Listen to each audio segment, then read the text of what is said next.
This video is brought to you by America First Insight. Help support the growing conservative movement by becoming a member today. And if you want to support this channel, you can also use the code REAL when becoming a member. Thank you and enjoy the video. Well, that was a very eventful 24 hours. And I want to be clear about one thing before I forget. I was not planning on covering this correspondence dinner because, in my opinion, the vast majority of these events, most of the time, they're boring. No one really cares about it. Yes, you might hear Trump say some funny jokes and make fun of some people in the media. We all know he's going to say something. But honestly, outside of that, most of the time with these events, no one really cares. Well, for those that live under a rock and don't know what's going on, last night there was yet another assassination attempt against President Trump. Yeah, you heard that right. If you didn't hear about this, which I don't know how that's possible, somebody tried to kill Trump and other cabinet officials yet again. This is the third time in just 2 years, and these are the ones that we know about. These are the ones that are noteworthy, that somebody tried to kill President Trump. Of course, everyone knows about Butler, Pennsylvania. People kind of forgot about Mar-a-Lago, where a schizophrenic was in the bushes and the trees. He was about to shoot Trump, and thankfully that didn't happen. But now, at this correspondence dinner, it happened again. Now, obviously, we haven't learned every single detail about the shooter, like what his motives exactly were, why he really wanted to kill Trump and other people in the admin, what actually occurred here. Well, like, we know some of the motives, obviously, like he had an issue with Trump for whatever reason, but still, we don't know every single detail just yet. But we are starting to learn a little bit more about the shooter himself. And again, we haven't learned every single detail. In the coming weeks, I would assume we're going to learn more about this guy. The 31-year-old gunman who derailed the White House Correspondents Association dinner is believed to have been targeting members of the Trump admin. Acting Attorney General Todd Blanche told multiple news outlets Sunday, wow, what a shocking turn of events. Wow, he's trying to target members of the Trump admin? Wow, I'm surprised. I can't believe that some people were trying to spin this immediately, and we'll get to that in a second, how people responded. But guys, I wonder why the guy brought a gun to this event and was trying to run through security and shot some people. Gee, I wonder what he was trying to do here. I'm sure he was just trying to get close and meet Trump and be friendly. I'm sure that's what happened here. But guys, everyone knew immediately this was another assassination attempt against Trump. Most people did, at least. The shots fired outside a hotel ballroom triggered a chaotic scene inside, with President Trump hastily evacuated. While he was not in immediate danger, the sobering moment adds to the list of close calls no president has faced, or I should say, no modern president has faced. And you can look at the video. The video is just jarring because Trump was sitting there talking to some people. Everything seemed normal. And out of nowhere, you heard a couple loud bang sounds. Like a couple of them, I think there's like 4 or 5 shots. And at first, no one really paid much attention to it because who knows? Maybe somebody dropped something in the other room or something fell, whatever. But then out of nowhere, there's like 30 Secret Service agents that just swarm Trump and Vance and others. And may I remind people that basically the entire cabinet was at this dinner. Not just 1 or 2 people. You had Hegseth, Rubio, Vance, RFK. I can't think of somebody that wasn't there. Speaker Mike Johnson was also there. So really, all the top people in the government, they were at this event. Most of them, I should say. And thankfully, they were all evacuated out of there. But it's like, guys, we're not talking about an event with just one random person, the admin. We're talking about basically the entire executive branch and even parts of Congress. The top people in Congress were also there. This was not a small time event where 5 people showed up. All the top people were at this event. Officials believe the suspect took trains from California to Chicago and then to Washington, where he checked into the hotel where much of the nation's power structure would soon gather. Blanche said at ABC's This Week, it appears the gunman checked into the hotel on Friday. His motives remain under investigation. And actually, we have gotten some information as to his motives. Obviously, he has an issue with the Orange Man and somebody, the admin. We all know this. Like, why else would he show up to the one event Trump decides to pull up at? But whatever. You get the point that, yeah, He clearly is never Trumper. He hates Trump, whatever. But we don't know the specific reason just yet. Well, that might be changing a little bit, as a little while ago, it was revealed that apparently this nutcase wrote a manifesto. Now, again, we still don't know every single detail just yet, but allegedly, this is his manifesto. So we're going to read part of it. Hello, everybody. So I may have given a lot of people surprise today. Let me start off by apologizing to everyone whose trust I abused. I apologize to my parents for saying I had an interview without specifying it was for Most Wanted. I apologize to my colleagues and students for saying I had a personal emergency. Yeah, I forgot to mention that, by the way. This nutcase was apparently a teacher. And apparently he won Teacher of the Month in California or something crazy. Either way, you get the point that, yeah, this guy was a teacher. By the time anyone reads this, I probably most certainly do need to go to the ER, but can hardly call that not a self-inflicted status. I apologize to all the people I travel next to, all the workers who handle my luggage, and all the other non-targeted people at the hotel who I put in danger simply by being near. Blah, blah, blah. I don't expect forgiveness, but if I could have seen any other way to get this close, I would have taken it. Again, my sincere apologies. You could just tell immediately that this guy's a nutcase. You could tell he was planning. He's like, yeah, I was technically not lying when I said I had an interview. I was telling the truth, kind of. But whatever. On to why I did any of this. I am a citizen of the United States of America. What my representatives do reflects on me. And I am no longer willing to permit a you know what, to coat my hands with his crimes. So I think right there kind of confirms the motive, that he hated Trump and he thought he was not just a traitor, but yeah. Well, to be completely honest, I was no longer willing a long time ago, but this is the first real opportunity I've had to do something about it. So he was been wanting to do this, not just like, it's not like he apparently lost his mind like a day ago. He's schizophrenic or something. No, apparently he has been wanting to do this for years. He has been planning to kill President Trump not 5 minutes ago. This was not a decision he made 5 seconds ago. No, he's been waiting and planning and plotting for a perfect opportunity. That's what he just said here. And that's only part of the manifesto. While I'm discussing this, I'll also go over my expected rules of engagement. Probably in a terrible format, but I'm not military, so too bad. Administration officials, not including Mr. Patel, which is weird. Like, wait, what? Everybody but this one person. That is oddly specific, but whatever. We really don't know why he included that for whatever reason we don't know. Their targets prioritized from highest ranking to lowest.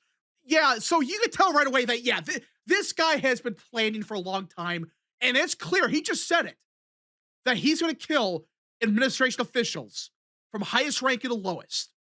Gee, I wonder who he's talking about. Oddly, he excluded Kash Patel. No clue why, but that's what he said. Secret Service. They are targets only if necessary. Good Lord, just, guys, he is justifying killing somebody or killing a bunch of people. He's justifying hotel security, Capitol Police, National Guard, hotel employees, guests, etc., etc. He is justifying it in his own head that I can kill certain people. It's perfectly fine.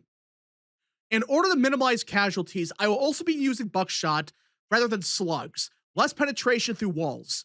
I would still go through most everyone here to get to the targets if it were absolutely necessary, on the basis that most people chose to attend a speech by a, you know what, and are complicit. But I really hope it doesn't come to that. So basically, he is justifying why he's killing everybody. He's justifying, oh, I wouldn't actually target this person unless I absolutely have to, which just means if they're in the way, you're dead. What are we doing here? And it's clear this guy was planning for a long time. He even said it like, yeah, I've been planning this for a long time, but oh, this is a perfect opportunity. But I would argue that the most scary part about all of this is somebody like this is not the outlier. I know that sounds horrific to think about, like, wait, what? People like this, they should be outliers in society. They should make up the batshit crazy 0.001% of society, but everybody else is normal. The sad reality is that's not the case. In fact, You could argue that this is expected from these people. You think I'm exaggerating? Look at this. This is a poll from YouGov that came out the day Kirk got assassinated back in 2025. Okay, this is the day of. And these numbers, especially for the left, have gotten significantly worse since then. Even back then, you had 25% of those that identify as very liberal that said, yes, violence could sometimes be justified. And those are the ones willing to admit to it. You had 14% that said, not sure, and 6% that said, prefer not to say. Only 55% of those that said they were very liberal said, no, violence is never justified. Compare that to very conservative. Less than like 3% said violence can sometimes be justified. And 88% said, no, violence is never justified. That's not good that we have this big of a gap. We're not talking about a 1-point difference. We're talking about a 33-point gap. You cannot have a functioning society like this. But somehow, I would argue that the worst part about what's happened the last 24 hours is how a bunch of people, especially on the right, have responded to this. Remember what happened when Trump got shot in Butler, Pennsylvania? The entirety of the right united behind Trump. A lot of them did not like Trump. They're saying, fuck this. We got to get behind him. And even after Kirk got shot, there was a little bit of that. But everyone knows what happened. The discourse went off the rails because of certain people pushing insane theories. And it divided the right even further, which I didn't think was possible. I know Kirk was very important to the right. But guys, we should have united after what happened to Kirk. Sadly, that didn't happen. In fact, it made things even worse.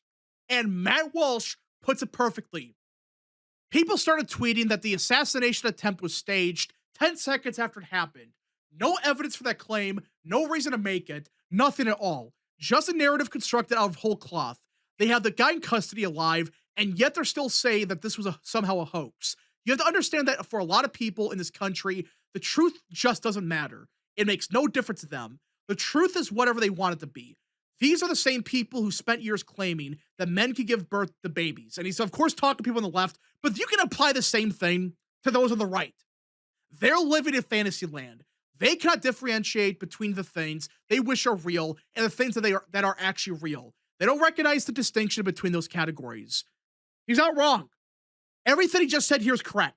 It was within seconds, like within a millisecond after this happened, even before we knew it was an assassination attempt. We didn't know what happened right away. Within milliseconds, even those on the right, allegedly on the right, immediately, 2 seconds later, this was staged. This was a false flag event. Really? That's your response? You can't make this up. You don't even have any proof either way. And immediately they're saying, false flag, because we said so. And they get millions of views, 300,000 likes. And the same bullshit conspiracies spread everywhere. Gets tens of millions of views across the board. And now people are convinced. These are theories that happened before we even knew it was an actual assassination attempt. That it was a cover-up, it was a false flag, etc., etc. Really? I have no clue how you stop this insanity because you got to do something about this. You cannot have a functioning society where a good chunk of the country, they get their information from these idiots that push bullshit on purpose because they know it sells. They know they make more money pushing horse shit. Not just asking questions. They're just saying, cover up. It was a false flag immediately. Not just asking, hey, how did the guy get in there? What's going on here? Nope, conspiracy. That is the takeaway these people had after Kirk's assassination. Bullshit sells. And a lot of people fall for it. And now a lot of people are believing it's a giant cover-up. Really? What are we doing here? Why are these people playing defense for these nutcases? It's like Tom Robinson. They want Robinson off the hook completely, even though it's been basically confirmed that, yeah, this guy actually did it. You cannot try to spin your way out of that one. He did it. And now they're just moving to the next thing because even they know it's kind of over. They're trying to get him off the hook. They're trying to push more bullshit to get him free. But now they're on to the next thing. This guy could have never done it, even though his track record indicates that he's a nutcase. I just can't get over this. Why would you defend these people? Why? You could argue it's a giant conspiracy, but to immediately say it's a giant cover up, what? I honestly have no clue how the average person is going to respond to this in the next couple of days. I just can't believe that we're dealing with this again. Thankfully, President Trump and the admin, no one got shot in the admin. There was a Secret Service agent I think did get shot. We kind of don't know that for sure. That's kind of the rumor that some guy did get shot. Again, a lot of details are missing. But from what we know of this case, it was clearly a never Trump nutcase. He's a schizophrenic. He's been planning this for years. He wanted to kill everybody. And he justified every part of it. Oh, if you're in my way, it doesn't matter who you are, you're going down because you came to this event. That's not good. Anyways, folks, thank you so much for watching. If you guys did enjoy, smash the like button down below, subscribe, share with your friends, of course, join the channel today. Godspeed to all of you.